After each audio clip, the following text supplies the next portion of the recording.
One of the things that I learned in the submarine service is the fondness of the term plausible deniability. So currently, the rogue factions that I discussed when I went to Washington, D.C., that are operating without oversight are simply reaping the benefit of plausible deniability by acting like their activities are off world when they're not.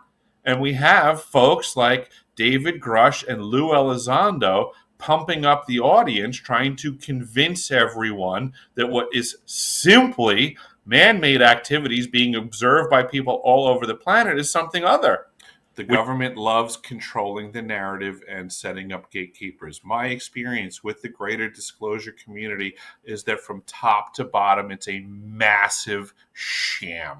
I prefer the term the disclosure commodities community because what I have experienced is that more people are concerned about the monies they can make in supposedly working for the truth when what I'm experiencing is that they would much rather discuss unsubstantiated speculation than actionable intelligence.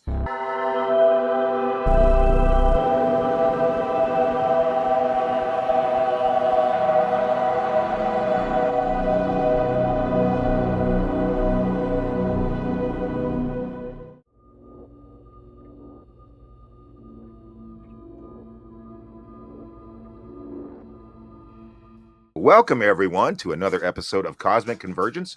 I'm here with my fellow co hosts, Daniel and Christian, and today we have the privilege of speaking with Mr. Eric Hecker. For most people, Mr. Hecker first appeared during the conversation of disclosure at the National Press Club conference held by Dr. Stephen Greer on Monday, June 12th, 2023. Eric Hecker is a former firefighter and contractor for Raytheon, a major military industrial complex company. He spent 366 continuous days at the South Pole Station in Antarctica from 2010 to 2011, where he held a unique position that granted him access to every compartment in the facility.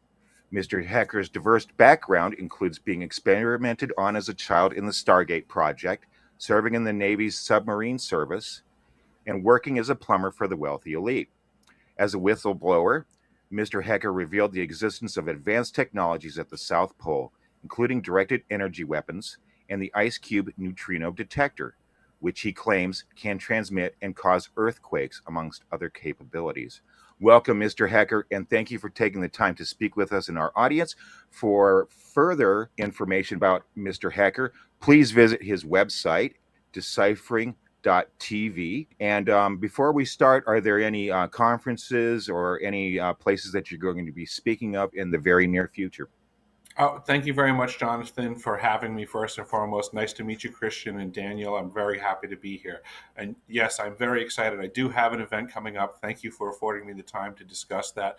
I will be in Sydney, Australia, giving a live presentation with some other speakers, Kevin Hay, Joyce Bach, and Roger Stankovic.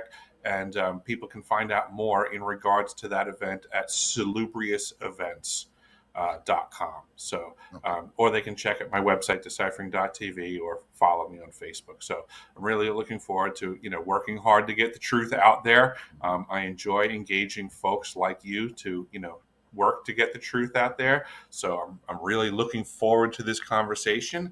And if, people are willing to show up to Australia, I'll be having a live event there.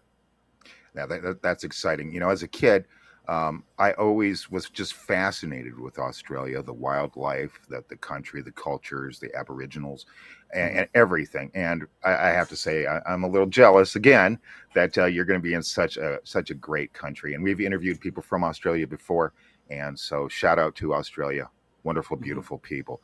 So I just want to kind of get into maybe like some of your background before we start getting into your experiences, Mr. Hecker. Is it okay if I call you Eric, by the way? Absolutely. Yeah. All right, great.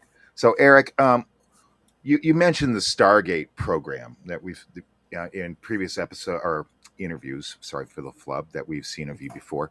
One might wonder how you or any child, for that matter, could end up being recruited into a secret U.S. Army project known as the Stargate program. And what exactly was this program's goals, and what were your experiences with the program? Well, I could not begin to answer what their goals were. You'd have to ask them why they were abusing children in a program unbeknownst to the children or the parents is beyond me. But my experience was that they were utilizing the Robert Monroe Institute protocols for remote viewing to put us to task to gather intel for them. Excellent, excellent. Do you remember of any intel that you were able to gather for them, like offhand? I mean, maybe I understand you might not be able to give into too many specifics, but like any targets that were of Not interest to not you. not really, because it wasn't they were not being honest with me with what the activity was. So at the time, it, from my perspective, seemed like a lot of nonsense. My understanding was whatever I was doing for them, I was exceptionally good at, and therefore was continued to be utilized. Um, if you're familiar with remote viewing, things aren't necessarily about specificity. Um, it's a weird way now that I'm thinking about it. It's about there is accuracy required because that's the whole point of doing it. But if someone's familiar with remote viewing, you would be familiar with the idea that they don't have to be honest with you. They can ask me. They could give me a blind target, right? Right, And they could say to me, "Do you see mountains or do you see water?" That means nothing to me at the time, correct, and it means everything to them at the time. correct. And So I if asked I that. say I see, if I say I see water, that means nothing to me. Right, But if it but I turns mean, out that they know exactly what they're looking for, they can be very dishonest with me, and they certainly were not giving me any more positive feedback other than congratulations for being so good at answering what seemed to me to be bizarro world questions. yeah, and the reason why I ask that is there are some viewers that may not understand all of the methodology Hmm. of, like, let's say, the Stargate program Hmm. and of remote viewing.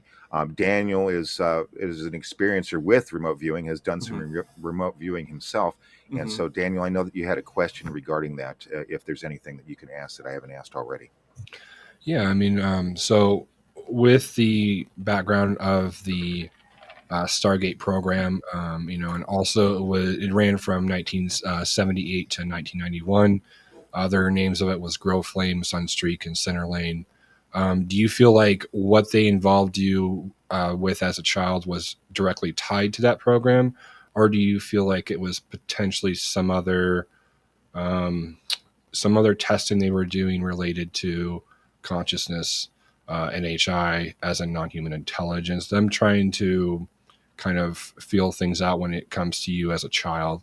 It's one thing that we've often kind of talked about. I'm just curious your thoughts on that. I think I was 1,000% connected to those programs by the constantly changing titles. Yeah, absolutely. I mean, they'll say, "Hey, you know what? This program, it was from this time to this time. It doesn't exist anymore." Yeah, No, the yeah, name of the program doesn't exist right. anymore. And They're as not going and to give as up if it on you. as if it ended, Right, as right. if They're as not going if to they're give up. no longer reaping the benefit of abusing children by a program by a more modern nomenclature.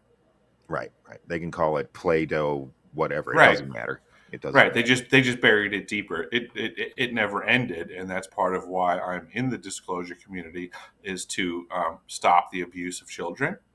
Good, good. There's enough of that. As a not with remote viewing or anything like that, but as a former abused child, Hmm. not by my parents, but by another individual, that Hmm. resounds with me. So, Yeah, so thank you. Abuse is abuse. Christian. right. Um, so, in regards to remote viewing, just for the people that don't understand, and we've talked about this before, however, it's nice to hear from a guest who understands this, that whenever someone is remote viewing, we're not also just talking about like a location that you're going out to see with your mind, but there are specifics in terms of like you're able to see not just one particular location, but when, as far as like, Sure. Yeah, like that's on it the list doesn't of possibilities. Like, it doesn't have to be like you have remote viewers that look into the future, or you could say even the past or anything like that. Remote viewing is the ability to get information without utilizing the five senses. Is probably the most basic way of looking at it, and time and space are certainly no limitation to that. Perfect. Thank you. Now, we're going to go ahead and switch gears for remote viewing to talk more about maybe what was given in your testimony during the National Press Club conference last year. I have already given all pertinent information and supporting documentation to the Senate Intelligence Committee and ARROW. They informed me that all of my information will be recorded for public record and shared with Congress. It is that important. In 2010, I was selected to go down to the South Pole Station in Antarctica for an entire year by Raytheon Polar Services as an employee of a third-party contractor for the National Science Foundation. I function in a dual-role capacity as a tradesman and a firefighter. My responsibilities required me to be more informed than most of my crew and offered me complete access to the facilities. The technology at the South Pole Station certainly can do what it is presented as its primary purposes, and unfortunately, much more. The Ice Cube neutrino detector is presented as a passive listening device for the purposes of the science as presented. I have provided documentation that proves that the 5,160, what they call DOMs, that are embedded in the ice can actually transmit at 2,047 volts each. That gives us a long list of things to consider. It is effectively a multifaceted directed energy weapons platform that I will list rapidly a few things that it can do. Vehicle detection. We're learning that these off-world craft, on-world craft, ours or other nations, are also emitting neutrinos. So this makes the South Pole Station effectively an air traffic control station for this new level of equipment that nobody's discussing. In addition to the ability to detect neutrinos and the exotic vehicles, I have provided documentation that shows that this is also a system for faster than light communications. In the past, Gary McKinnon has hacked NASA, found the off-world fleet, the list of captains, and it's apparent that if we have faster than light vehicles moving throughout the system, we're going to need faster than light communications. This is that facility. The season that I was there, 2010 to 2011, we converted from construction to operations and maintenance in both the elevated station and the detector array. Unfortunately, when they first fired it up, that was when we had the earthquakes in Christchurch, New Zealand. There was 2 incidental shots before they were able to target it correctly. This is an earthquake generating device as well. This is the weapons of war that we have to deal with now and what Raytheon's hiding. There's an ELF system at the South Pole Station that when I arrived, I was told it was off, dismantled, and completely defunct. In my work, I will rapidly just tell you, I had to figure out the circuitry for certain other repairs, and I found that this system is in fact completely energized, up and running, and being utilized with the other systems for nefarious purposes as well. The Atmospheric Research Observatory is in what we call the clean air sector. I witnessed myself a very powerful green laser shooting out of the top of this facility into the cosmos. This, I believe, is a secondary form of long-range communications and or a defense system. I am not saying that we need to be scared of anything that's out there, but please understand the military-industrial complex is happy to invest all of your money in alleviating their fears. A question of power comes into play for all of these facilities that are present. I assure you, I knew what was going on, I knew the load demands of the facility, and all of these new items exceed the demand for the systems that I was presented. I am doing due diligence and research. I believe there is either a secondary power supply there that is either nuclear, that was there prior to the start of the Antarctic Treaty, which prohibits such things, and or that there is some sort of exotic power supply system there that just is not in the verbiage of the treaty, so it negates the responsibility to the parties involved. How did you end up working at the South Pole Station in Antarctica as a contractor for Raytheon, and what were your assigned duties while stationed there? I applied for a job online and I got it. My duties primarily were not as a firefighter. That was a secondary role. I was hired as a plumber. My expertise is in plumbing and heating. It was in that regard that I was hired. In the actual capacity for functioning at the South Pole Station, I provided service to maintenance on every single level, to maintain life support systems across the board, to make sure things stayed up and running. That was my primary role as a tradesman.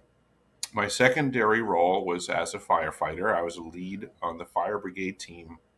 So, for all practical purposes, when an alarm went off, when it was emergency operations, my responsibilities were to lead, co-lead the fire brigade, in as so far as being the entry person.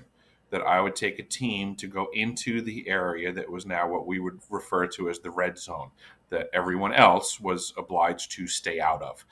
We were in full SCBA, bunker gear, whatever your preferential term is.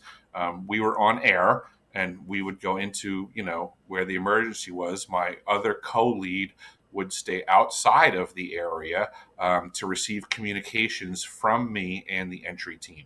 It was wholly my responsibility to enter the emergency arena, so to say, and start calling the shots for mitigating whatever the dilemma was. That was my emergency role, and it was because of my expertise, as a tradesman, that afforded me that position. So that if the emergency power plant room alarmed that it was on fire, we would isolate that area with a security team, make sure that no personnel got into the red zone. They were kept in the green zone. There was a barrier known as the yellow zone. These are all common incident command structure terms.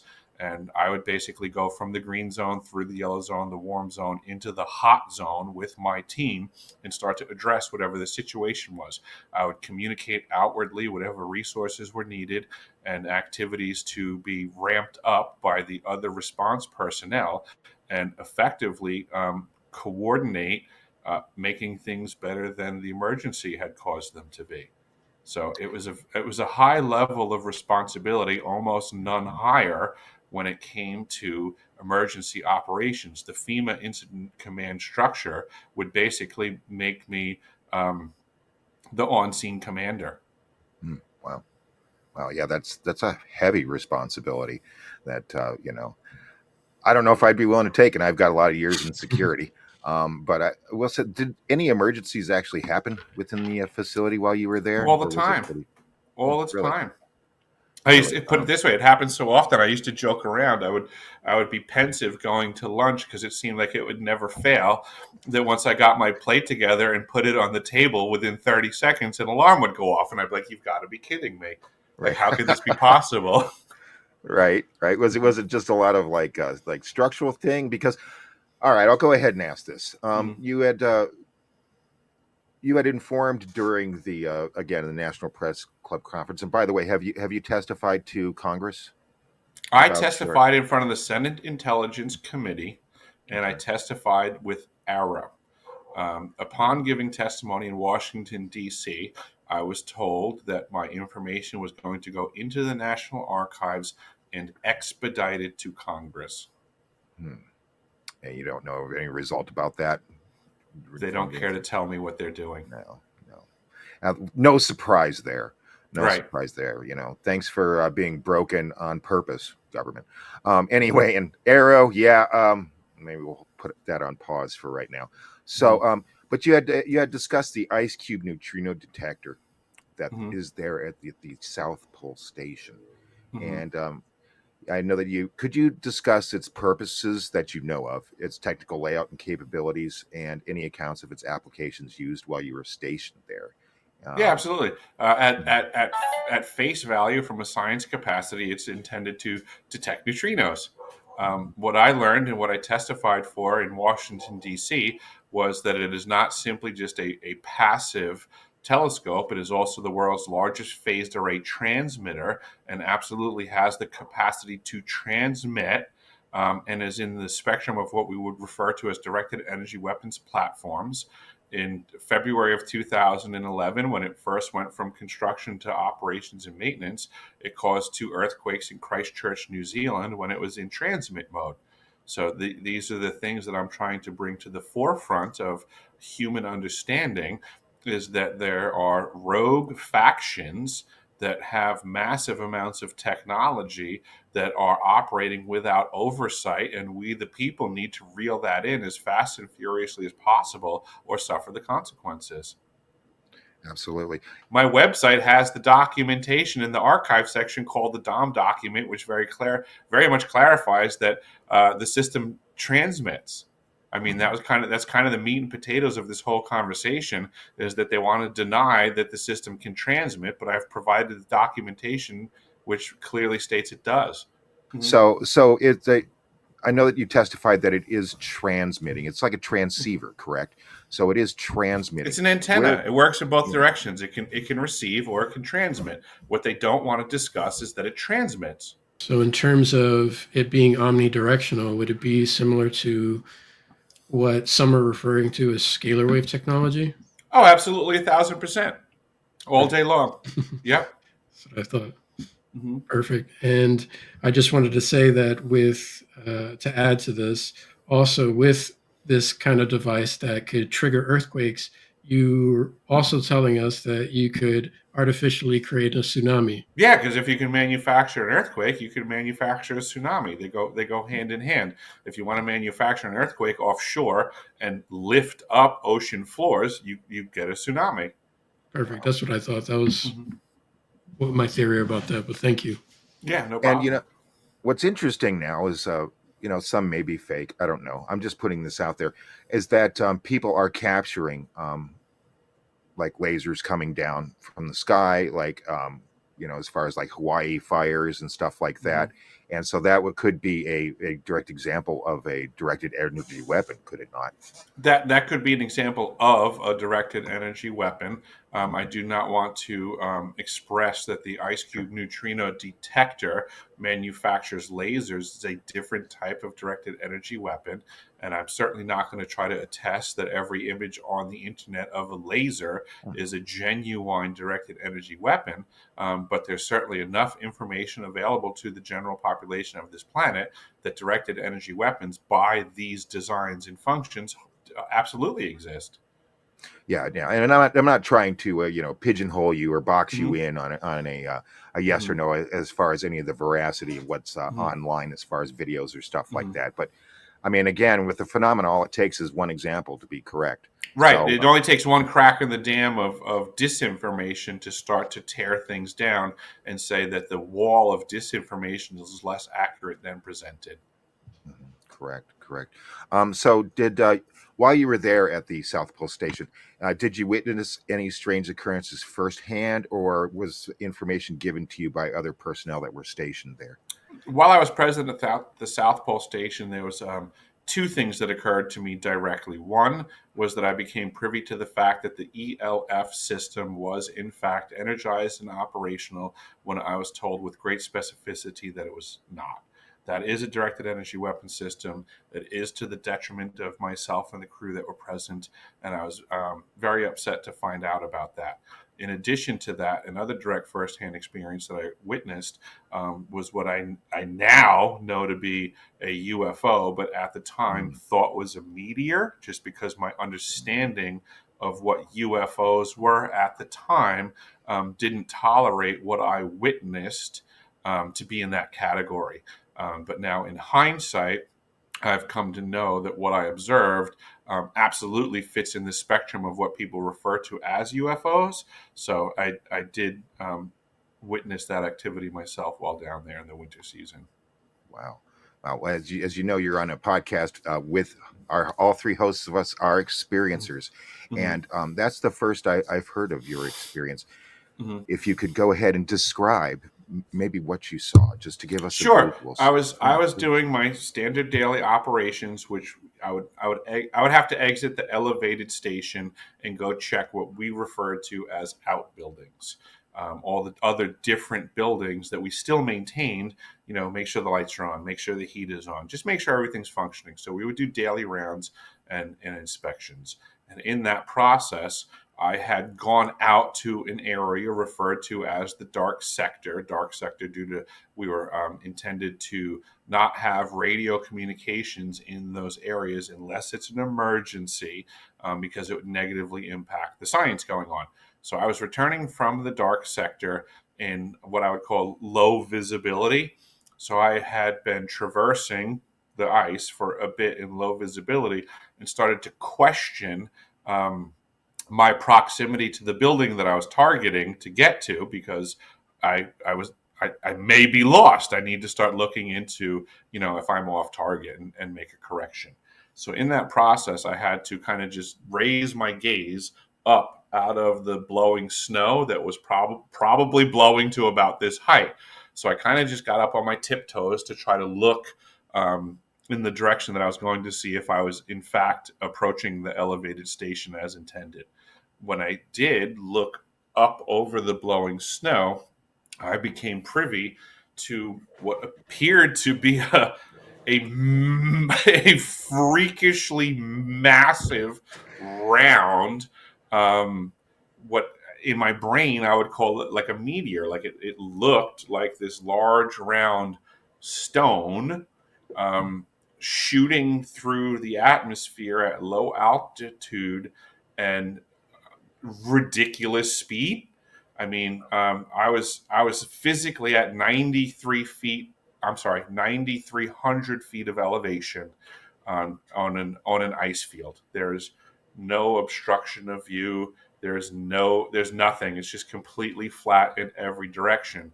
So I can't even begin to calculate the distance of my view from horizon to horizon.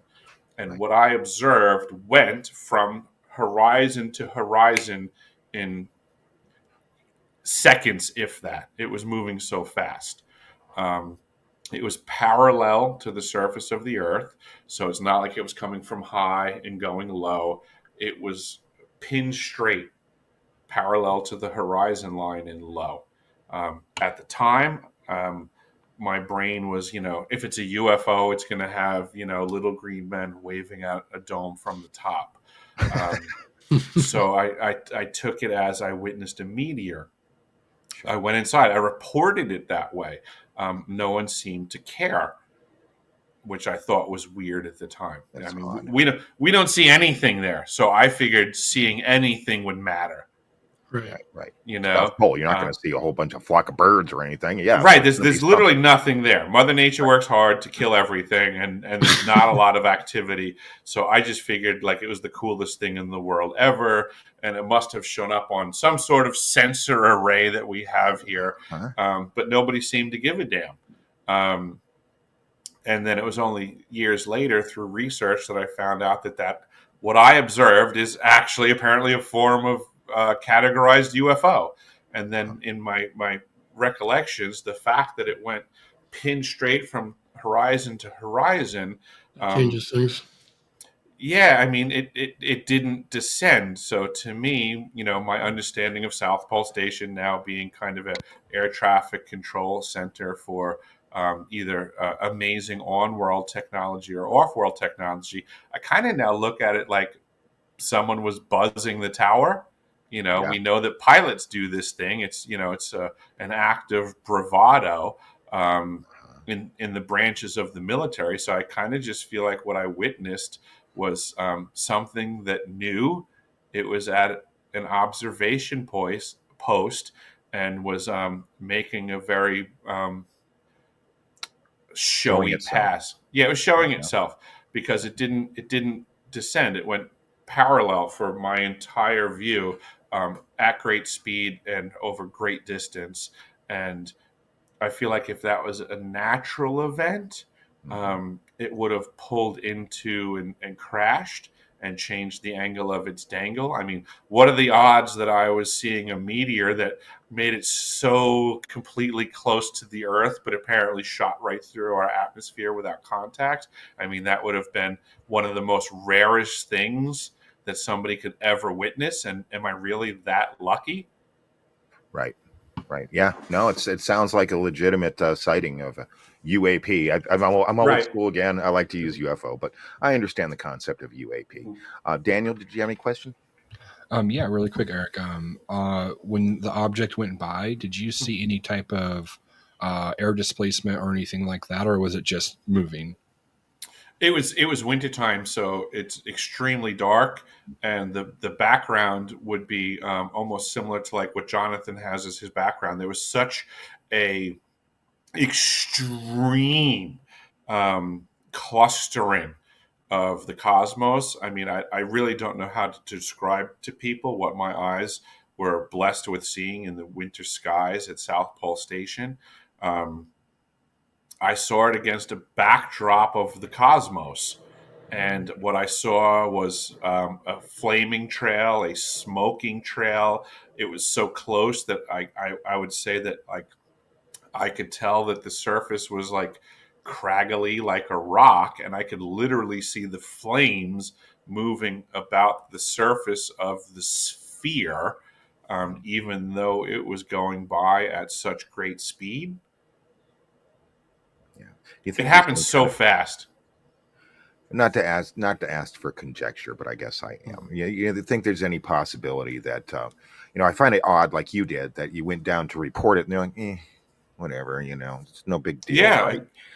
Do you think that anything had to do with the station with you seeing it like smoke or seem like it was on fire or anything like that? Do you think there's any kind of possibility of a dew weapon being used on it to, I don't No, I think know. what I witnessed was just simply a reaction to something going through the atmosphere so quickly. So, just to get into disclosure a little bit, what do you think the angle is right now? Because there seems to be all these hearings happening and some witnesses and stuff coming forward talking about things, you yourself included. However, they're very particular about who they want to present, which I'm always skeptical of because there's Mhm. less like they've controlled information for so long. Like, how is this not controlled? So, Yep. what do you think is happening? Because now they're mentioning, interdimensional beings on Mhm. TV. They're talking about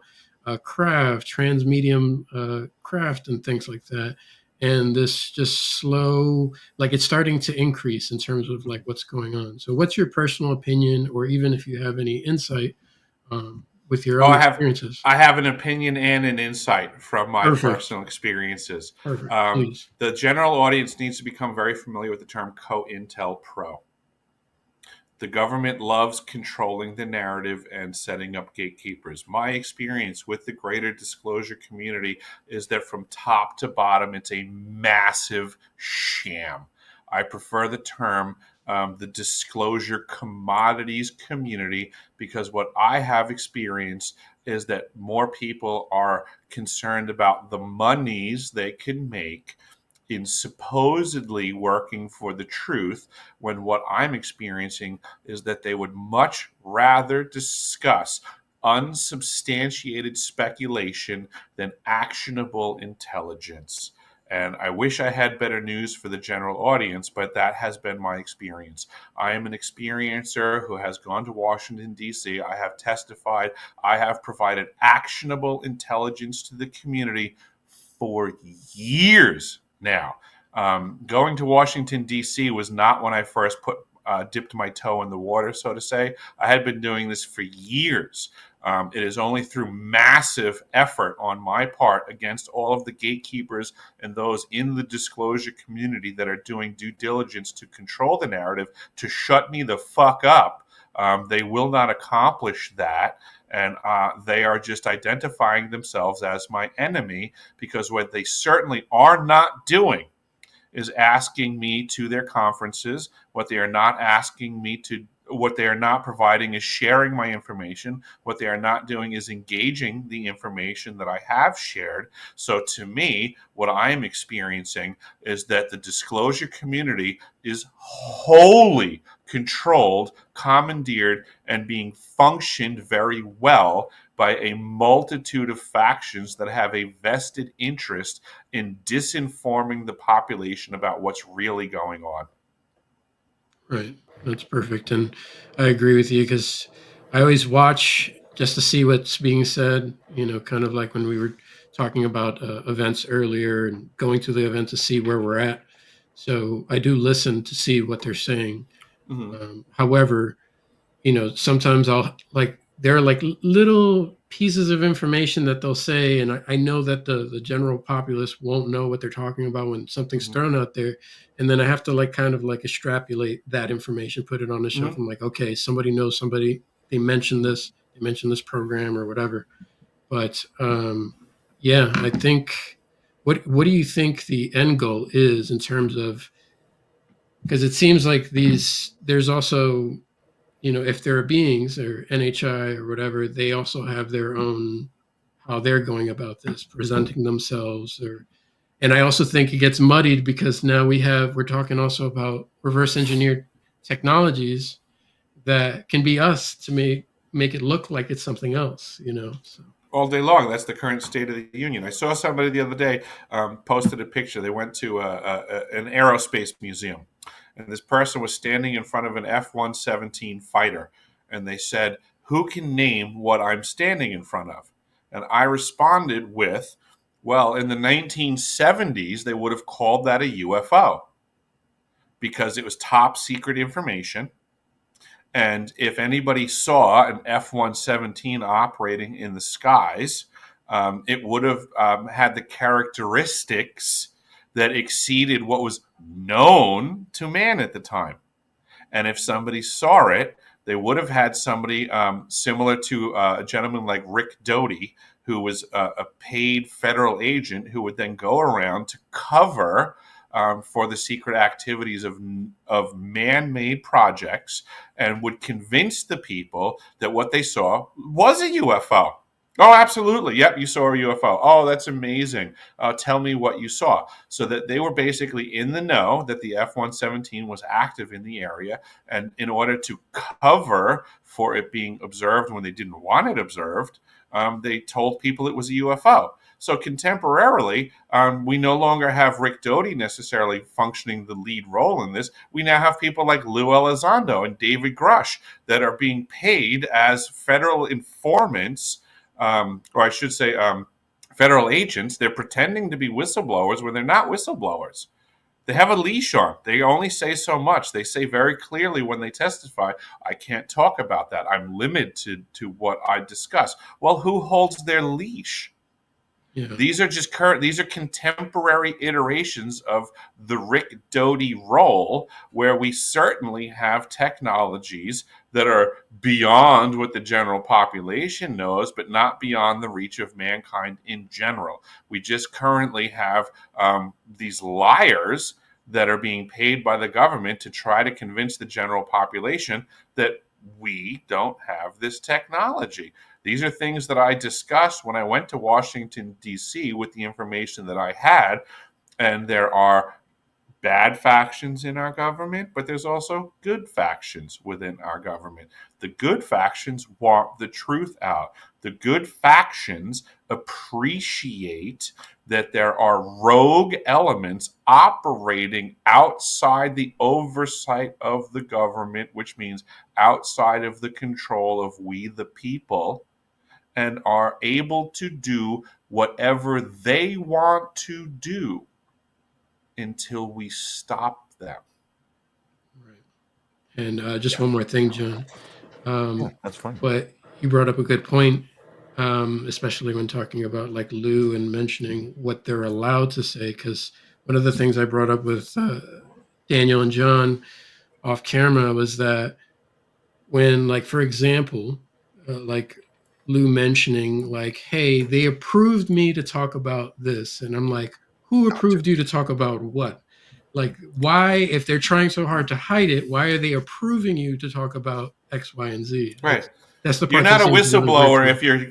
if you're presenting approved information. Right. You're not for the people if you will bite your tongue when paid to. It makes You sense. know, I mean, you're not necessarily a person of high caliber when your resume has you as the lead torturer in Guantanamo Bay. yeah. Yeah. Just on this topic, one part of the conversation us as experiencers have had with various guests and just people that we know and are, connected with, is there seems to be a gag on experiencers in this process where they're allowed to have official whistleblowers, quote unquote, are there people coming with this, soft disclosure, but they're still like, oh, well, you know, you maybe Bunch had of an woos. experience, but was it really an experience? Like there seems to be still this obfuscation happening, which has been how it's been for forever. Do you think that is them trying to control the narrative of doing what is in their best interest, or do you feel like what do you think their end goal is with kind of the obfuscation and like their direction? Controlling the narrative. That's the end goal. And certainly what they don't want to do is have the truth get out. They want to make sure that they are in control of the situation. They want to make sure, and I'm not stating, I'm speaking as them. They want to make sure that the people believe that humanity does not have this technology and been wielding it for many decades.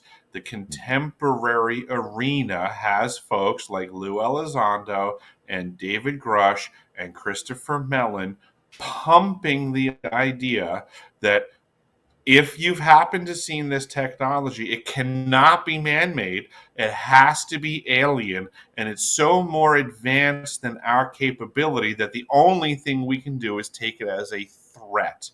In 1974, after being a sixth grade school teacher, I was introduced to the late Dr. Wernher von Braun, in the U.S., the father of rocketry. In my first meeting with him, during that first 3.5 hours, he said to me, "Carol, you will stop the weaponization of space." And I said, teachers don't stop until June. He said, "No, you have to understand, this is February, and we have to prevent the weaponization of space because there is a lie being told to everyone that the weaponization of space is now first being based upon the evil empire, the Russians. There are many enemies," he said, "against whom we're going to build this space-based weapon system. The first of whom was the Russians, which was existing at that time. Then there would be terrorists. Then there would be third world countries. Now we call them rogue nations or nations of concern. Then there would be asteroids." And then he would repeat to me over and over, "And the last card, the last card, the last card would be the extraterrestrial threat." Well, at the time, I kind of laughed when he said asteroids, and when he said extraterrestrials, I knew I wasn't going to deal with that subject. And now we hear on the news just today, this week, that they've slid in another enemy. Only this time we're going to protect our satellites. In other words, we have to have some reason to spend these trillions, to waste these dollars on a space-based weapon system, and they're all lies. This is a system, he told me, that would never protect anyone. Even back then, he talked about suitcase bombs. He talked about chemical, viral, bacterial, biological warfare, that these space-based weapons would never protect us against. And then he told me that, in fact, if you travel around the world, which I did after he died in 1977, I met with people in over 100 countries who were friends. They didn't want to build space-based weapons. The purpose of that level of intention is what would be referred to as continuity of government, so they can basically manufacture some sort of alien event, at which point they remove the rights of everybody under the false pretenses of national security and engage martial law to just completely throw out the Constitution, the Bill of Rights, and start a dictatorship. This is the intention of our enemies, which are folks like Lou Elizondo, David Grush, and their fucking handlers that have them on a short leash. We, the people, need... Yeah, false flag, absolutely. And it'll be under the pretense of an alien activity, when in reality, the alien activities, I'm not opposed to the idea that this stuff exists, but what I'm trying to let the general population know is that these technologies have been around for many decades in the hands of humanity. And as stated when I discussed in Washington, D.C., there are many rogue factions operating without oversight that are fighting, vying for position to be in the position of power, and then when they get there, they will enact an activity that causes continuity of government, so that they can take the reins at that point. So this is a multifaceted operation by many organizations that do have access to this technology. They are simply all fighting to gain control of the populace. We, the people of this planet, are simply caught in the crossfire of contemporary warfare by a definition that we cannot even begin to comprehend. And so it's so difficult in this society to get anything rolling, especially when it comes to the truth that is in this topic, because one person's truth is someone else's falsehood. Okay. So I'm addressing this as Jonathan, but also as Betty and Junior, the two viewers that might be watching this right now. What is your advice, Eric? Stop doing what you're told. Yeah.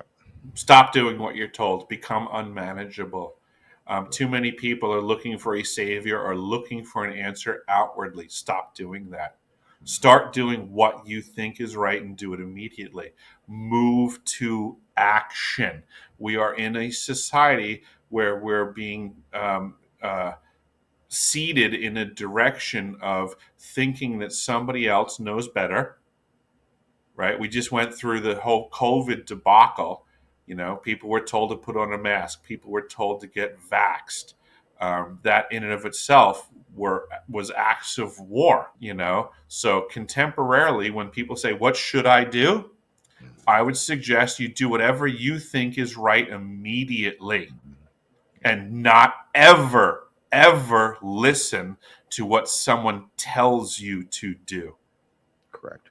I agree. And, I was just speaking with Daniel about this the other day, and that is I don't need someone to represent my voice. I have my own voice. I don't need to go in the approval of somebody else that I see that is above me, because I personally don't see anybody above me. No offense to anybody out there. We have no leadership. We have what we have are public servants idols that think they're our leaders, and we need to I get agree that with stuff you. in check. They need to start serving the public again instead of pretending they're our leaders. I agree. And let's stop giving our individual power to one individual person or one small group of people. That's how we're into all the trouble that we're in today. People need to learn to be more decisive and bold in their choices and actions. I see a lot of stuff in the community, right? Love and light, and I'm of good intention and I'm of high vibration. These people have a tendency to be of little to no action. They want to be patted on the back for being of great intent. And I would suggest that good intention, not followed immediately by good action, is fucking useless. I agree. What's the point of having happy thoughts if you can't move your hands in that direction? If you cannot commit to good action, if you cannot support your good intentions through your own life, how dare you expect other people to adhere to your happy thoughts? I find the love and light community lazy and cowardly. Yeah.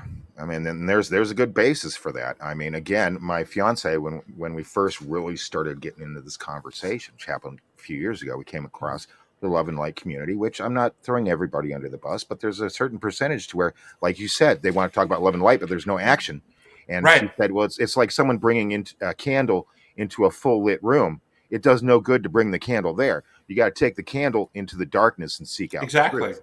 Right. Most light. of the love and light community, when you start bringing up actual 3D problems to correct, they'll start telling you, oh, you're bringing low vibes to me. I'm high vibration. I like to be in the light. Well, that's just somebody letting me know that they're completely battlefield ineffective at the front lines. because the problems that we have in this world are not occurring in the light. They're happening in the dark and in the shadows. And if you cannot bring yourself into that environment, your battlefield ineffective. That's right. Yeah. And not everybody's ready to be at the front lines of this fight. I understand that. That's how war works. We are in a war right now for freedom. We are in a war right now for control of consciousness, spirit, all of these things. I will not discount the value of them, but I will throw stones at the people that think that they're doing well when they're not. Yeah. That's right. I've had personal experience with that. I had a negative experience with the phenomena, or at least what I deem as a negative experience. I was told that I was maybe I wouldn't experience it if my vibration was higher, and I just like, okay, yeah, sorry for the viewership, but, essentially piss off. You can't tell me where I'm supposed to be. And yeah, it's just falsehood. It's just fake. Here's something that I've thrown at the community. Where is it stated that high vibration is better than low vibration? What's the science behind that? That's a good point.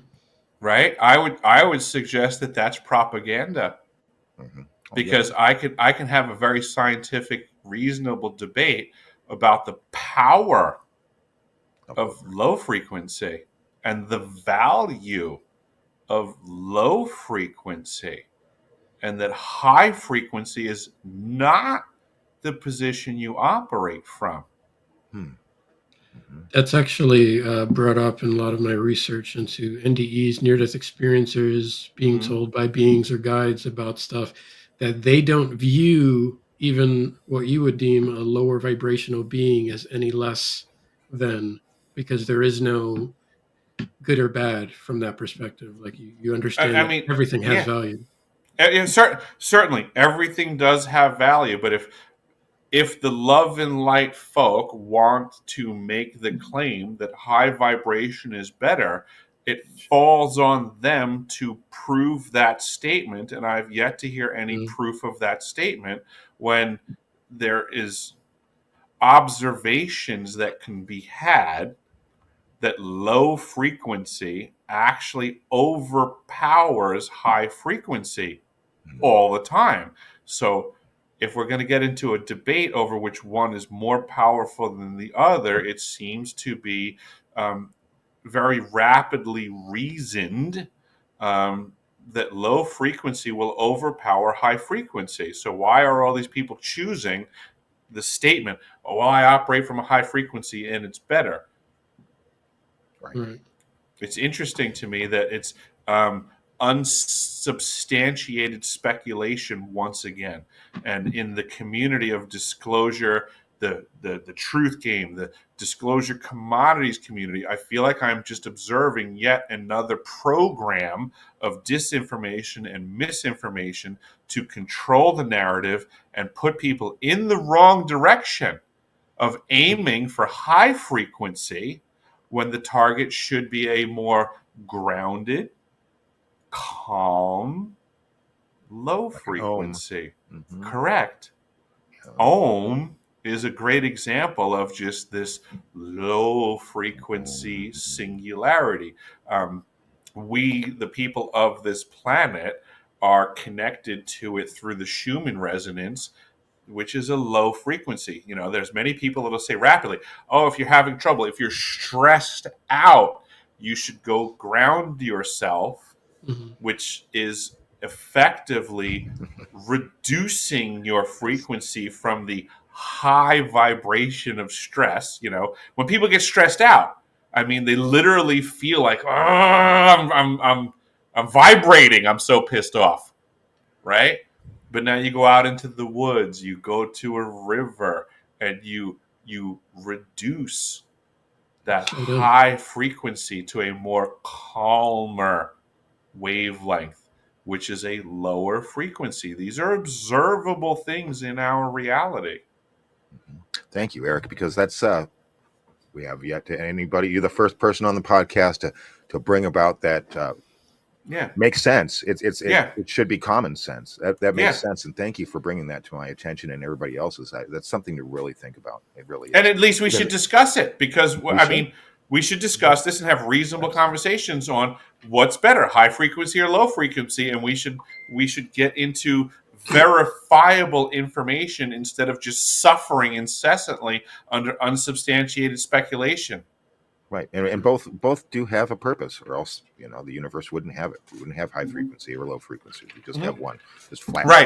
Right. Which in the grand scheme of analogies, just because of the big picture of what we're talking about, right? Mhm. Love has a place. Anger has a place. It does. We should apply these things at the right times. If you love at the wrong time, it's going to be to your detriment. Mhm. If you apply anger at the wrong time, it's going to be to your detriment. But all of our feelings come to us, and they are in and of themselves frequencies, right? So if you love at the right time, fantastic. Additionally, if you are angry at the right time and in the right values, also wholly appropriate. I like the Rage Against the Machine lyric, anger is a gift. Imagine if we didn't have the gift of anger. Imagine how much we would be walked all over as a people, as affronts were applied to us. If we did not have anger, we wouldn't be upset. We wouldn't react appropriately at the time when somebody takes advantage of you. That's right. And that makes me think about anger. One of my favorite movies is Network. I'm as mad as hell, and I can't take it anymore. Perfect. Exactly. Yes. Exactly. We know the air is unfit to breathe and our food is unfit to eat. We sit watching our TVs while some local newscaster tells us that today we had 15 homicides and 63 violent crimes, as if that's the way it's supposed to be. We know things are bad, worse than bad. They're crazy. It's like everything everywhere is going crazy, so we don't go out anymore. We sit in the house, and slowly the world we're living in is getting smaller, and all we say is, please, at least leave us alone in our living rooms. Let me have my toaster and my TV and my steel-belted radios, and I won't say anything. Just leave us alone. Well, I'm not going to leave you alone. I want you to get mad. I don't want you to protest. I don't want you to riot. I don't want you to write to your congressman because I wouldn't know what to tell you to write. I don't know what to do about the depression and the inflation and the Russians and the crime in the street. All I know is that first, you've got to get mad. You've got to say, I'm a human being. God damn it. My life has value. So, I want you to get up now. I want all of you to get up out of your chairs. I want you to get up right now and go to the window, open it, and stick your head out and yell, I'm as mad as hell, and I'm not going to take this anymore. Yes, people need to watch that movie. The Network from 1975 is an amazing movie and a very perfect example that at first you need to become mad as hell and not want to take it anymore.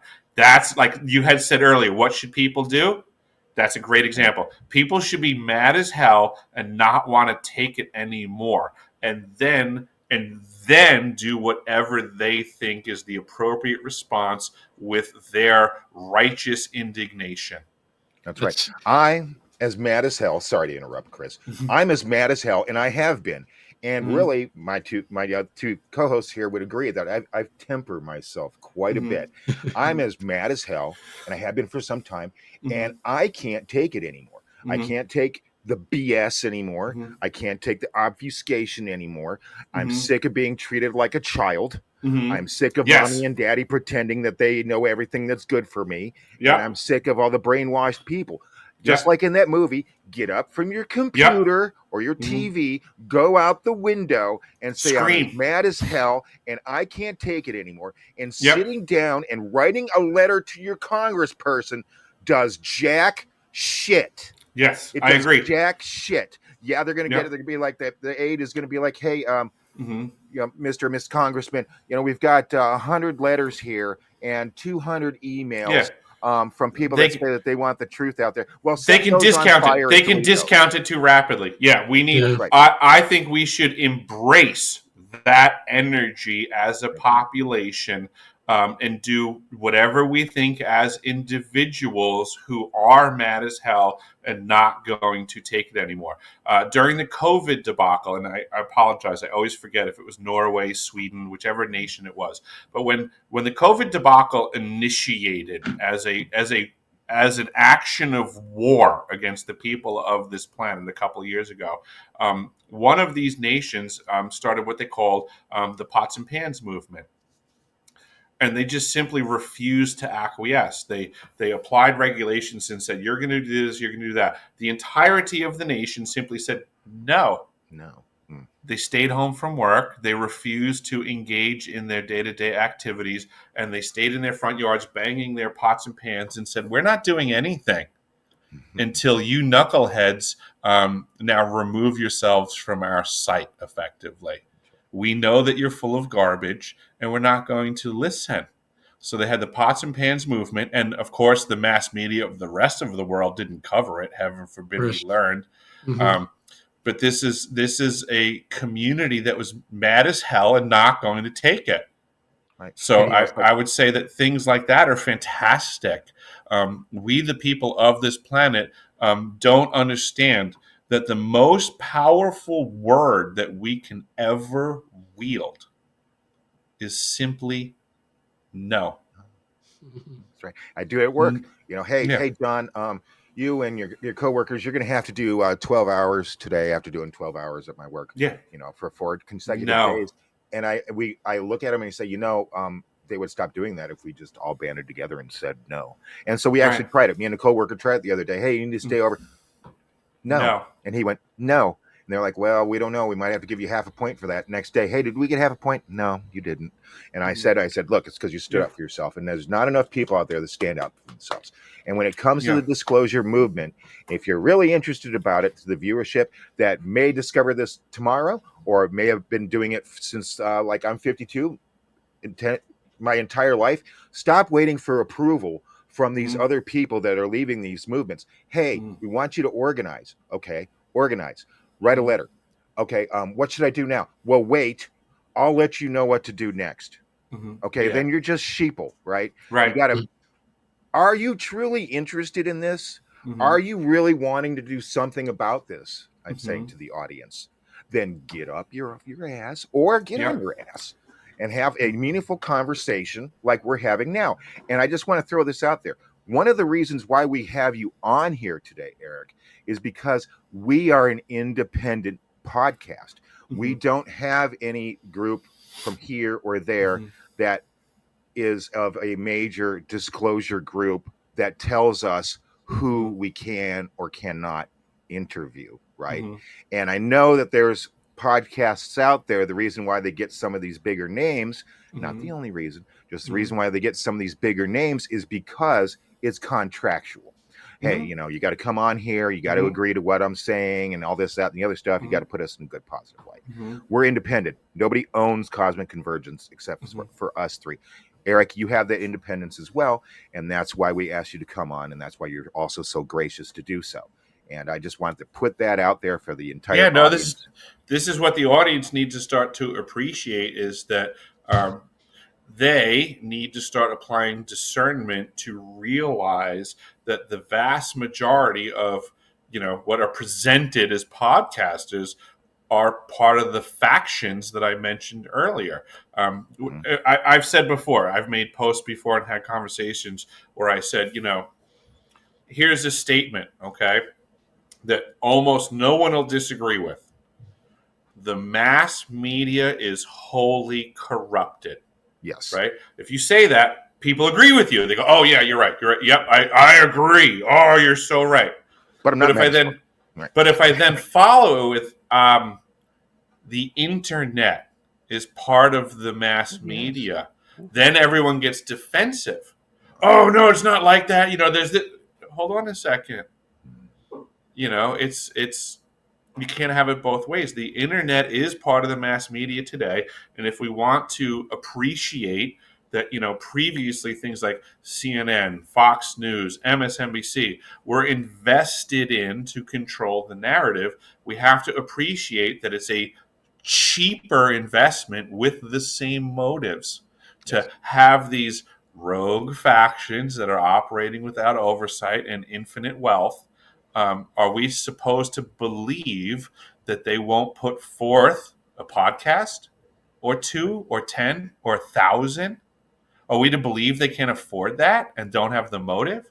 Are we to believe that the CIA can't afford or have the motive to have an event like Contact in the Desert? Are we to believe they don't have the funding and the motive to host every convention in the U.S. annually? Yeah. I mean, these are the discussions we need to actually have as a we the people reality. Who is controlling the narrative? Who is investing in who seemingly is put at the podium at every convention? Right. Full of unsubstantiated speculation. What's really going on in the disclosure commodities community? I've only been in it a fistful of years, but I can appreciate that the conversation's been going on for a long time. I remember as a kid a publishing company called Adventures Unlimited Press, and they seemed to be, prior to the internet, the foundation of everything to do in books that came to counterculture. Now, in the disclosure community, all I'm seeing is plagiarists that are simply taking from the Adventures Unlimited Press publications series of books and regurgitating kind of like a Reader's Digest contemporarily. There is zero new information in the disclosure community. There's just new people who aren't aware that this information has been available for decades. Myself personally, right? I come in from the angle of Antarctica as a firsthand experiencer. And I am trying to disseminate information that I have come across myself, verifiable, actionable intelligence that is literally being discounted for information that is decades old. You know, there are people that are like, Eric, didn't you know that we have to be concerned that at some point this new person on the UFO scene is discussing that there's the possibility that the Nazis might have gone to Antarctica.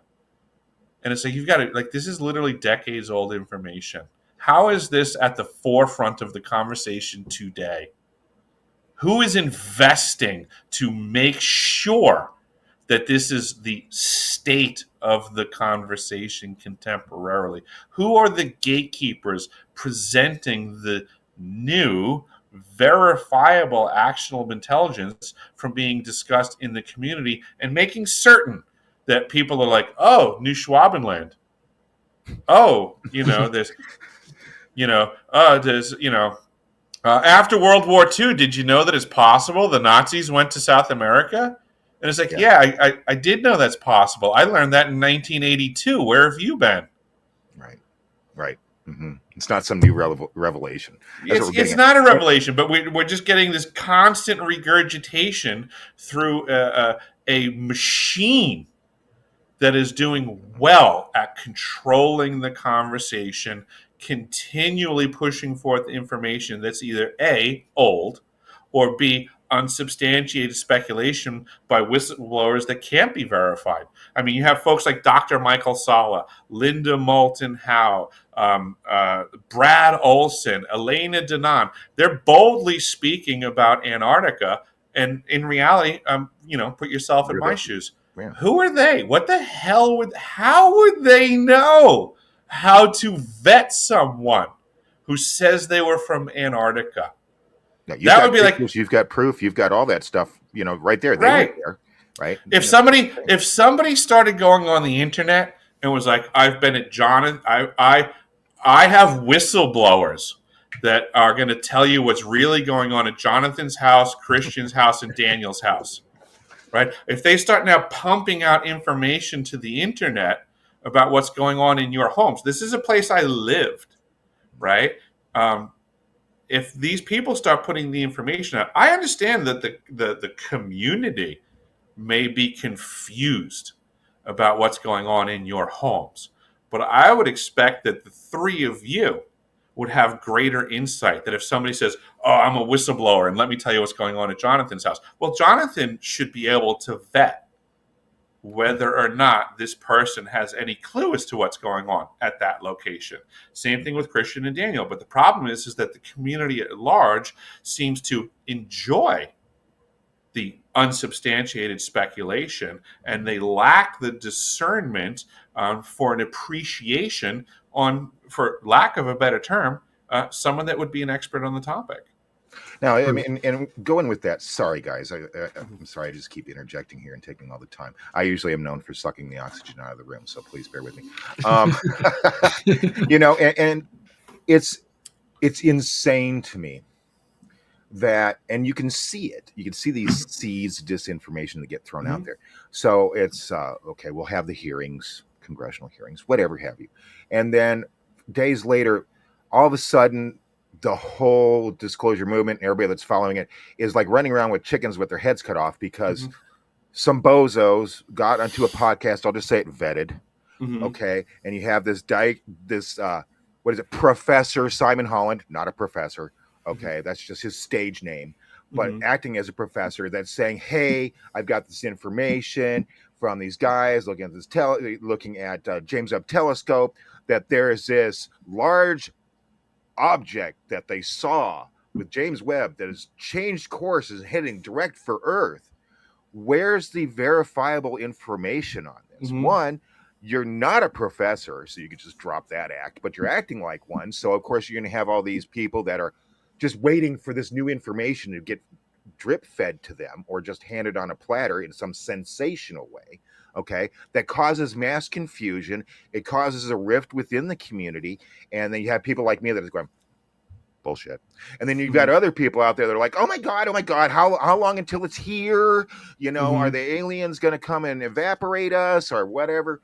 Is it going to crash into the earth? And they're speculating all over the place, and then people will follow it for a while, and then another story will drop of sensationalist claims, and then people will be like, and then they'll go over there, and then they'll lose their heads, and then they'll try to mix it in with, oh well, this could have a correlation between the James Webb Telescope thing, and it's just sheer madness. Okay, and I know that a lot of times, being an experiencer and being vocal about this stuff, I know a lot of the skeptical debunker community thinks that Daniel, Christian, and myself, although I'll just speak for myself, believe everything we hear.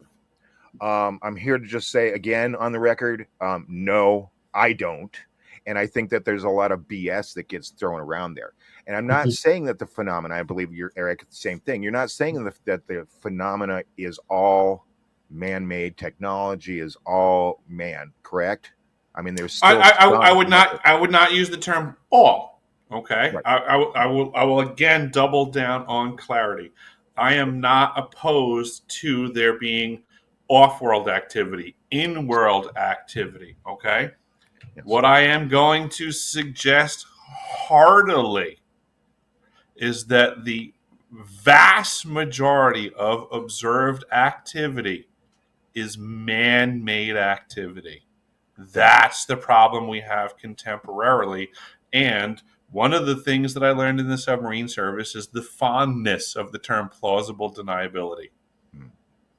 So currently, the rogue factions that I discussed when I went to Washington, D.C., that are operating without oversight are simply reaping the benefit of plausible deniability by acting like their activities are off-world when they're not. And we have folks like David Grush and Lou Elizondo pumping up the audience, trying to convince everyone that what is simply man-made activities being observed by people all over the planet is something other. Mr. Elizondo, what is your last position with the federal government? Sir, I was the Director of National Program Special Management Staff, managing a White House Special Access Program on behalf of the National Security Council. How would you characterize UAPs? An enigma, sir, and a frustration. We're talking about technologies that can outperform anything we have in our inventory. And if this was an adversarial technology, this would be an intelligence failure eclipsing that of 9/11 by an order of magnitude. Are there classified Department of Defense materials related to UAPs that you believe could be safely disclosed to the public without compromising national security? Yes, sir, I do. I would never, ever try to endorse providing some sort of information that could compromise what we call a blue force technology or capability. But I do believe there's a lot of information regarding this topic, and I've been very vocal about it, that should be shared not only with the public, but most importantly, with members of Congress. Are you familiar with my friend David Grush? Absolutely, sir. I had the privilege and honor of working with him myself several years ago at U.S. Space Force. Last year, as you know, he testified that the U.S. has run a multi-decade UAP crash retrieval and reverse engineering program. Would you agree with that? Yes, sir. Are there UAP programs operating without proper congressional oversight? 100%. What are they? Unfortunately, sir, I would have to have that conversation in a closed session. I know you said that, and a lot of people are frustrated with those kind of answers, but we're asking those kind of questions so you all know what the heck we're up against. You also mentioned in your opening statement that the Pentagon's Public Affairs Office employs a psychological operations officer as the singular point of contact for UAP-related inquiries. Why the heck would they do that? Sir, that's a great question. I would ask the Pentagon. There's a long history here of that individual providing misleading and false information to the public through various news outlets and media outlets in order to discredit this topic. I've personally been victim to it. We have the documentation to substantiate where this information has been absolutely inaccurate, that has been provided time and time again, and it turns out that that individual was also working with former leadership of Aero at the time as well. What percentage of UAPs do you feel are adequately investigated by the U.S. government, of the 5% that are reported? I can only speak for my personal leadership over at NGA. I tried to look at every report that came through that I could triage. So, do you believe that officials at the highest levels of our national security apparatus have unlawfully withheld information from Congress and subverted our oversight authority? There are certain elected leaders that had more information that I'm not sure what they've shared with certain Gang of Eight members or et cetera, but certainly I would not be surprised. Okay. You've stated that the government is in possession of potentially non-human spacecraft. Based on your experience and extensive conversations with experts, do you believe our government has made contact with intelligent extraterrestrials? Something I can't discuss in public setting. Okay, I can't ask when you think this occurred. If you believe we have crashed craft, stated earlier, do we have the bodies of the pilots who piloted this craft? As I've stated publicly already in my News Nation interview, biologics came with some of these recoveries. Yeah. Were they, I guess, human or non-human biologics? Non-human, and that was the assessment of people with direct knowledge on the program I talked to that are currently still on the program. And was this documentary evidence, this video, photos, eyewitness? Like, how would that be determined?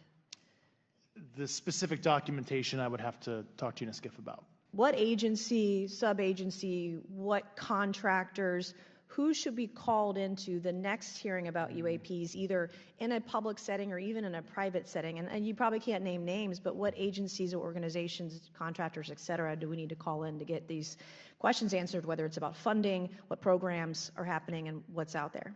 I can give you a specific cooperative and hostile witness list of specific individuals that were in those. And how soon can we get that list?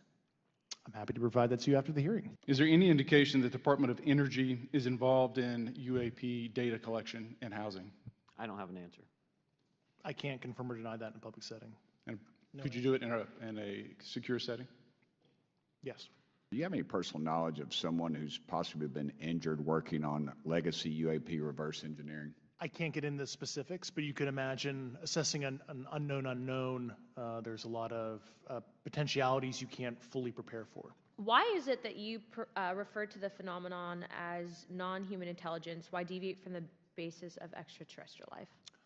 I think the phenomenon is very complex, and I like to leave an open mind analytically to specific origin.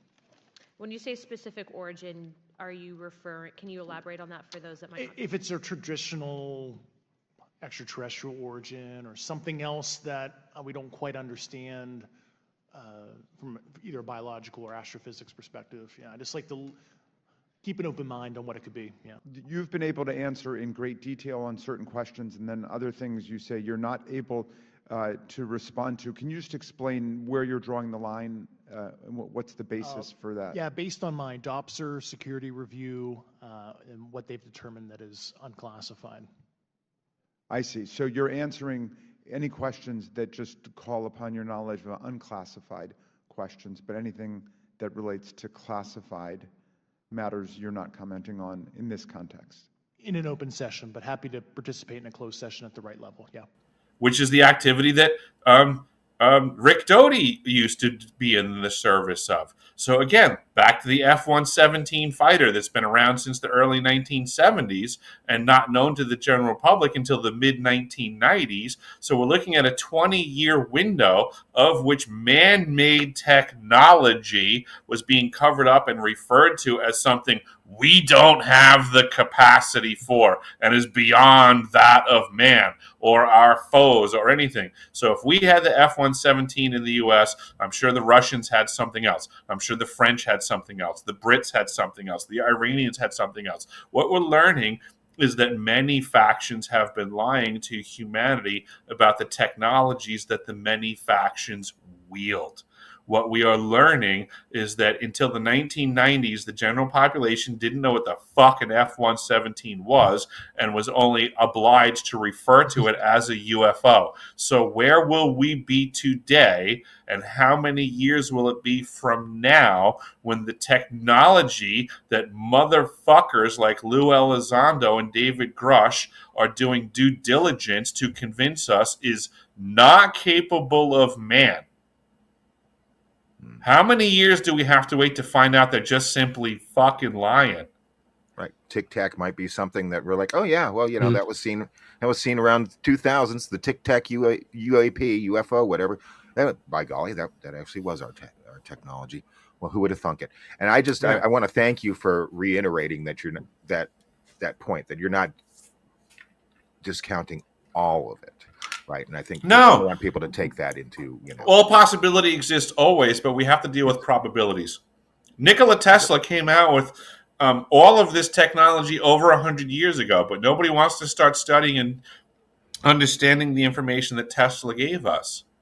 Mm-hmm. We live in the entirety of our world is a benefit from Nikola Tesla, but nobody discusses that. They tell us Thomas Edison gave us electricity. Well, we don't live in a DC world. We live in a Tesla world. Right. Daniel? There's a lot. Yeah, I appreciate it, John. One point I did want to make with just John, you were talking about how a lot of people assume experiencers are just accepting of whatever information. We accept our experience 100%. We don't vet anything. Part of our conversations genuinely with our experiences is ruling out, do we think this is some weird human tech? It was a craft. Did it have any seams? Did it have any like different things on it? Was there a telepathy connection? Was there anything that connected to, that would attribute to how you felt in other times in your life? There's a lot of things that we go through to try to vet the experience. Yeah.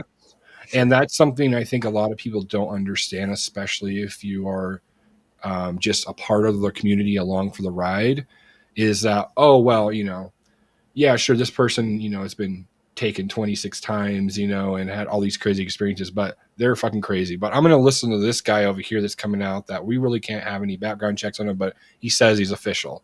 It's just really, it's frustrating. It's frustrating to be on that edge of like trying to get the information out, trying to get our experiences out, along with all of your experience being, there and, seeing the craft and everything. It's just like, I don't fully know, but we're trying to piece all these, pieces together. But if apparently that's not enough, you have to be an official whistleblower over here that's, can't talk about X, Y, and Z.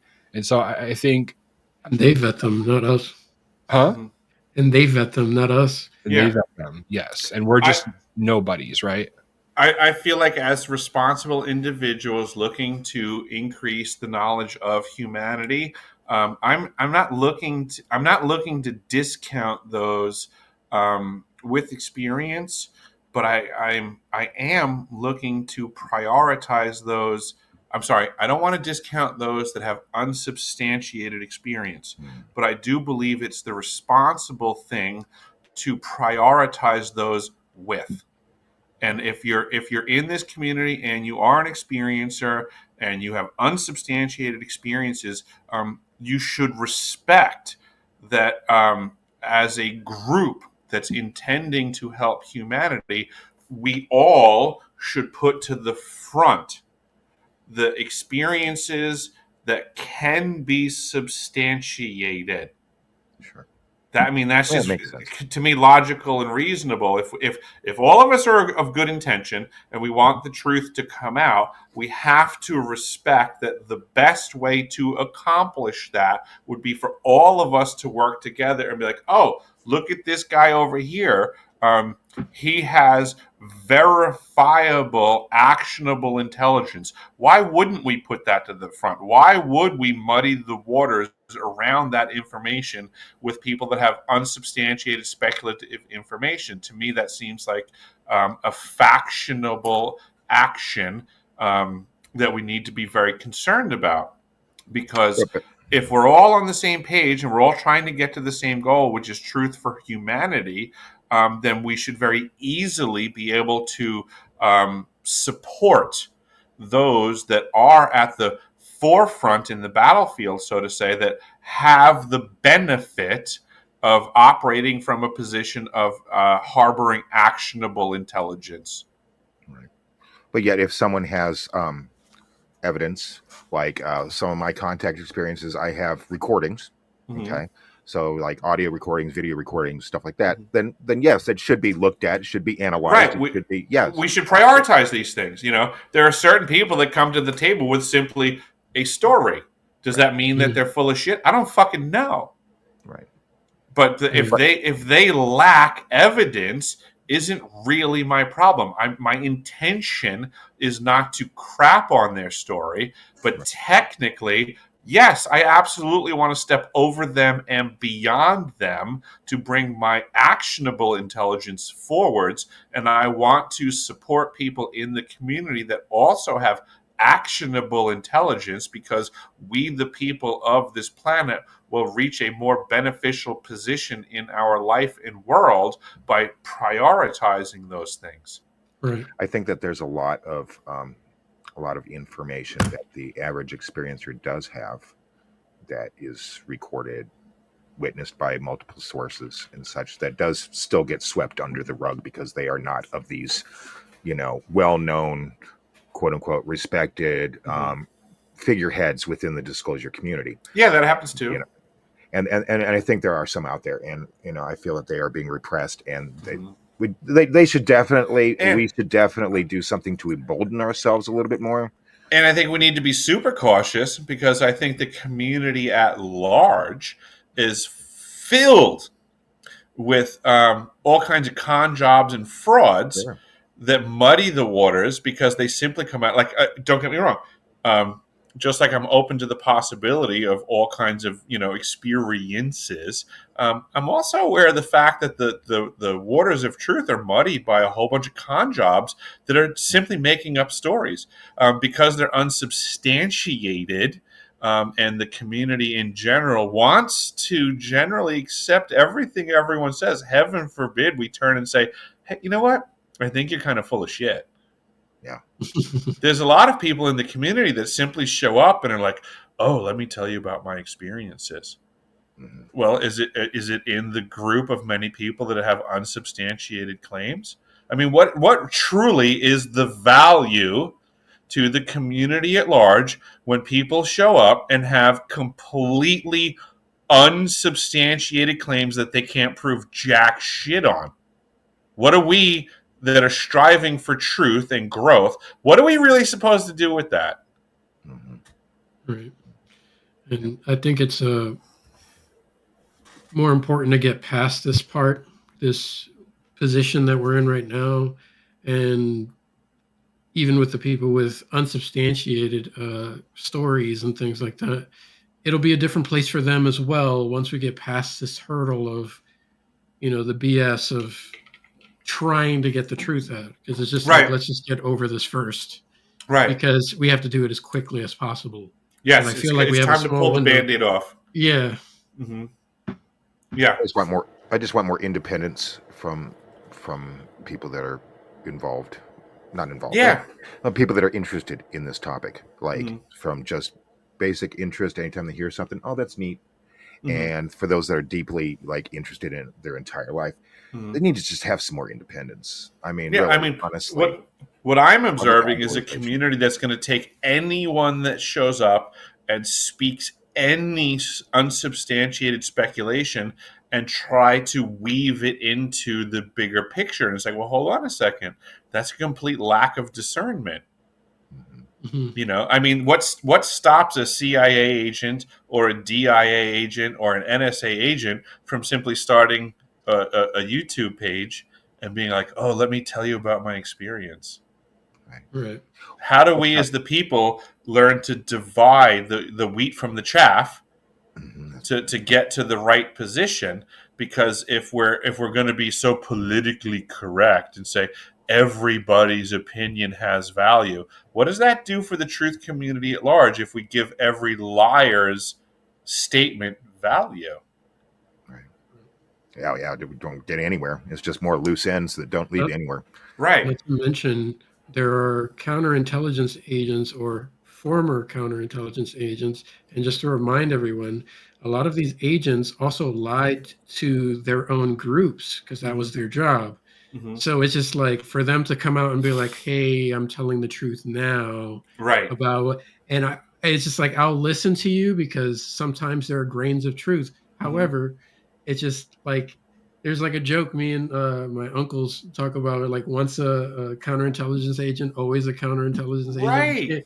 You can't really, you have to be very careful, You So it's can't just, say that you are a former counterintelligence agent I'm a and then former when you liar. Right, I'm a former liar, but trust me now. But hold on a second, I can only tell you so much truth right now because I'm not allowed to tell you more truth. I mean, that's this is ridiculousness at a level that we've never actually really witnessed. At least like back in the day, they were better at lying. I mean, they're not even good at that anymore. I mean, Lou Elizondo has been caught in so many lies and contradictions to his own statements since he has gone public that how can people even take this guy seriously anymore? Yeah, and we have a lot of fanboys nowadays. It's literally that simple.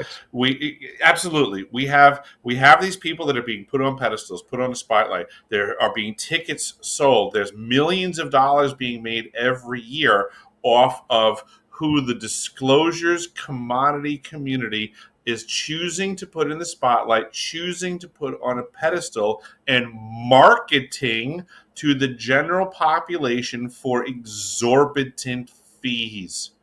This is a business. It is an industry now. Disclosure is an industry. And it's, how do you break into an industry and corrupt it, so to say, or undermine it, remove the foundations? What I'm learning, is that's very expensive, that the freedom of speech is no longer free. I have my own website, which is a censorship free platform. I try to get to these events. I try to do interviews.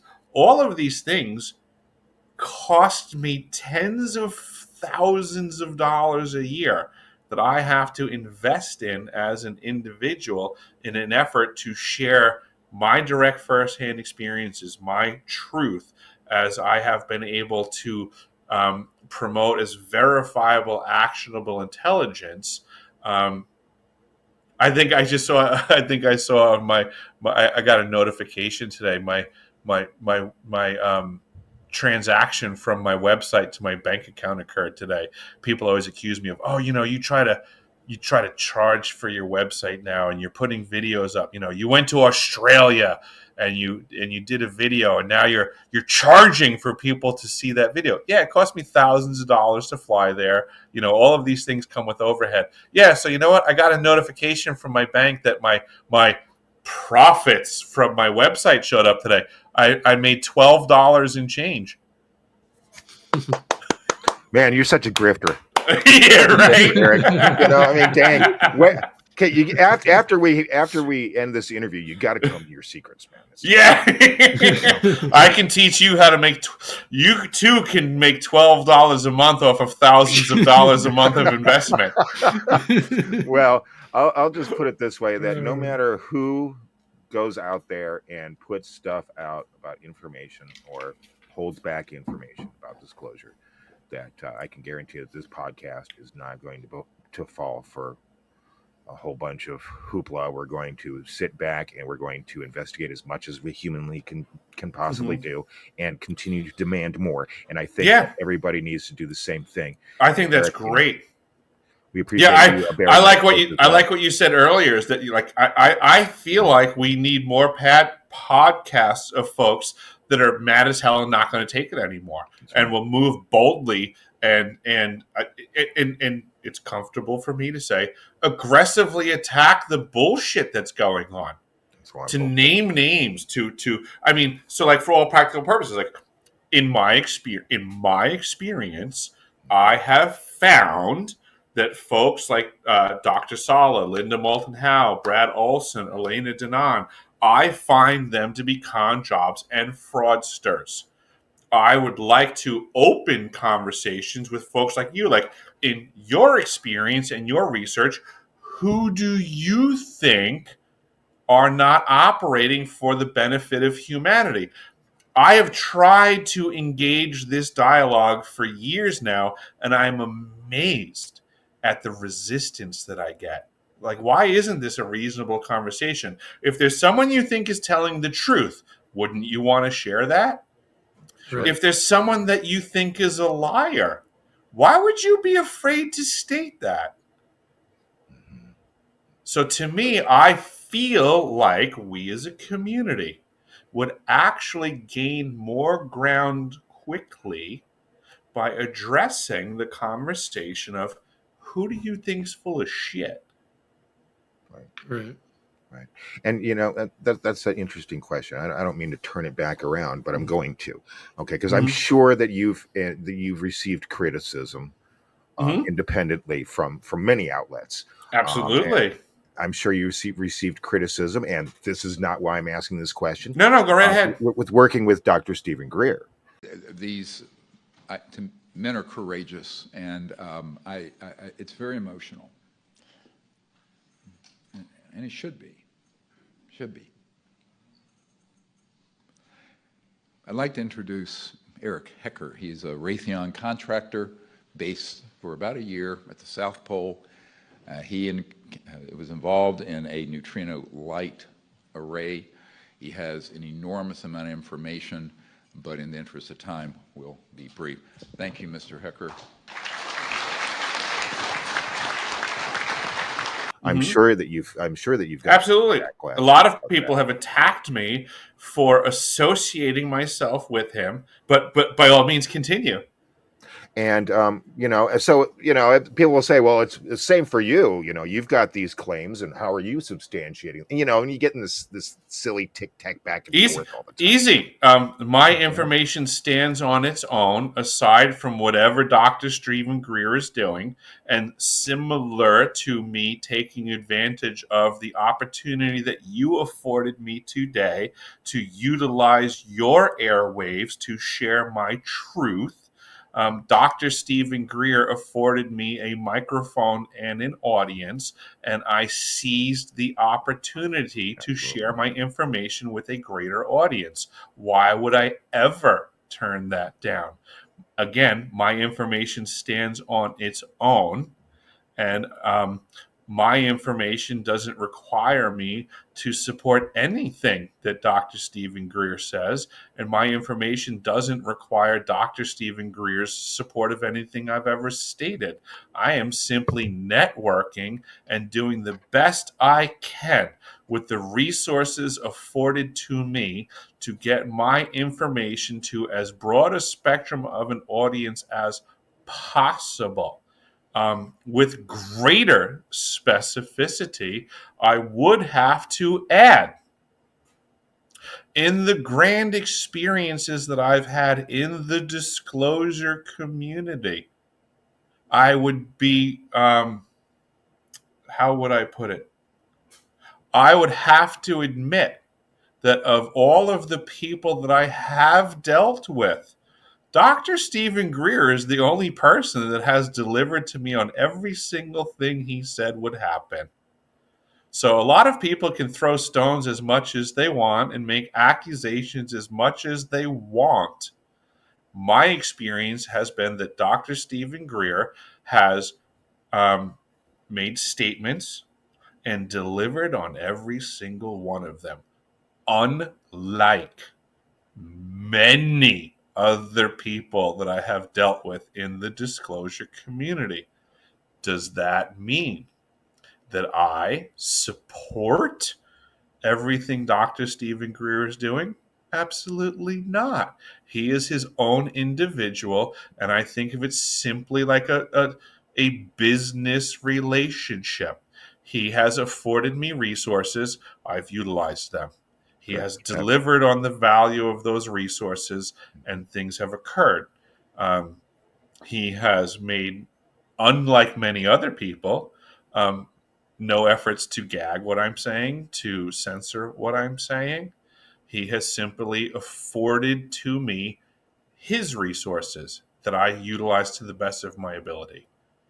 And thank you for clarifying that and making it known to any of those doubters out there. I really appreciate that, Eric. So, because I'm sure that you've been invited to podcasts or you've been invited to conventions, et cetera, where they say, "Hey, Eric, man, great to have you here. By the way, how many followers you got?" And all day long. That's the industry. Yeah, and that's the industry. I want you to go ahead, if you can, talk about your, what you know and everything, but don't talk about this subject because that's not the focus of this. All day long. The first event that I spoke at was in Las Vegas. It was a production company called 5D Events. The producers were a gentleman by the name of Saeed David Farman and a man who goes by the name of Eric the Healer Datimer. Two raging con jobs. So I spoke publicly at this event, and then after the event, I was contacted and told that I will make my information supportive of the flat earth con job, or I'm off the tour. I promptly told them to go fuck themselves, and now both of them do everything they can to try to rewrite history. When I was at Contact in the Desert, Eric the Healer Datimer was present. I was front and center. I was there to engage people. Okay. I caught a podcast live where Eric the Healer Datimer was on air. And I started throwing questions to the interviewer. And then Eric the Healer Datimer started rewriting history and stating things like, oh, yes, I saw Eric at Contact in the Desert and he was hiding in the shadows. And I smiled at him. And, I'm such a nice person. And the only thing that he could do was smile back because he knows that, there's nothing. And it was all BS. In reality, I had confrontations at Contact in the Desert. I am not a passive aggressive person. I'm an aggressive person. Eric the Healer Datimer was scared shitless to come anywhere near me and fabricated some story about how I smiled at him. I in no way, shape, or form. I think he's a total fucking con job. I think that he's a flat earth con man. I suggest that both Eric the Healer Datimer and Saeed David Farman are probably operating for Iranian intelligence. Lest we think that foreign factions are not interested in what the U.S. population believes about the state of disclosure. If people start to pay attention to what's going on in the disclosure circles, they will start to realize there's an Iranian faction, there's a French faction, there's a British faction. These are all cliques that exist. Dr. Michael Sala, Elena Denon, Jean-Pierre. Oh, interesting. They all speak French. And they're not discussing disclosure in their home country. Nope. Why are they here discussing disclosure in our country? Right. You know, Saeed David Farman, Eric the Healer Datamer, Iranians. Why are they here discussing disclosure in our country? It's all to break down our society. That's what it's efforts at controlling their narrative for the many factions operating without oversight that have access to these technologies and are in the throes of war with the other factions from many nation states, and lest we forget, military industrial contractor corporations that are operating well above what is political and governmental. So everybody needs to be like the four of us. I'm going to put these back on. And if they can't see, they need to put on their seeing glasses. I just noticed. They need to clear their head from everything that they're hearing from other people. Don't listen to John. Don't listen to me. Don't listen to anybody.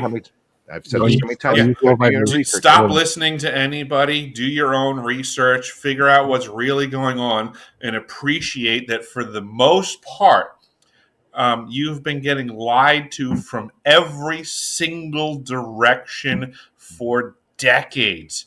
It takes a lot of work to remove the veil of deception. I wish everybody the best of luck in that effort, but you have to appreciate it is a massive effort that you have to take upon yourself. If you are not going to do that effort, you will be suffering the lies and the intentions of others. That's right. Very wise words. Thank you, Eric. Guys, any input? No, that was perfect. I think that's a good place to stop it, Eric. I mean, very. No, you got it. And I just like to say, for the viewers and listeners, because we're also on Spotify and such. Okay. You really have to do, again, your own investigating. You can't don't let Jonathan Leeser tell you what to believe or think. Don't let Eric Hecker tell you what to believe or think, or anybody else. You gotta start using your own intuition.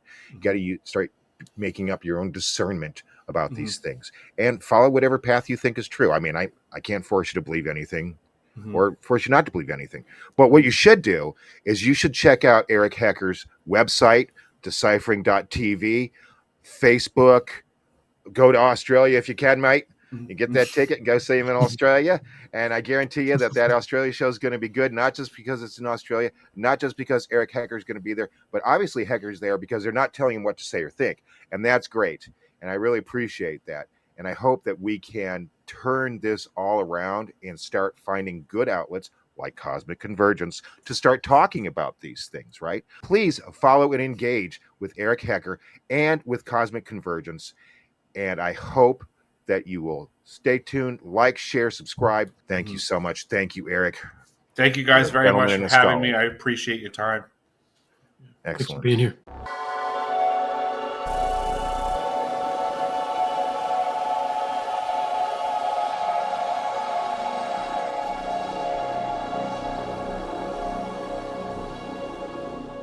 Bad monkey.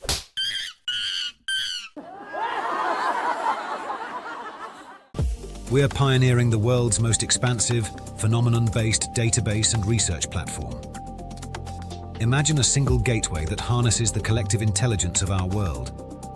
A portal that compiles every encounter, every academic study, and the full spectrum of data concerning remarkable phenomena. Meticulously curated and interconnected through advanced artificial intelligence, our platform transforms scattered information across the web and in physical print into a cohesive matrix of knowledge. Paradocs aims to bring all this content into one searchable, dynamic database. We're not only hosting the world's largest collection of phenomenon-related content, but also helping empower our users to find critical connections between diverse topics, from UFOs and alien abductions to near-death experiences and reincarnation reports.